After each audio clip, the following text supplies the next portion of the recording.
That God is intentional, extremely intentional. And I think the whole situation was Romans 8:28 in real life because again, just because it doesn't feel good doesn't mean that it's not good. And so Mm.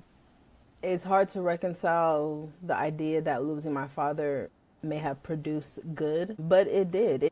It literally put me in a position where losing him and then losing all the other people around me put me in a position where I had no other choice than to lean on God. And so in that, I just learned that God is near the brokenhearted. Like God has grieved before. God understands what we're going through when we're hurt, when we're sad, when we're angry. Like God has felt all of these emotions and he didn't just feel them just for fun. He felt them so that he can resonate with us when we're going through them. And so I think that for sure just like I really just had to hone in and understand that not only is Jesus my father, but he was my father's father.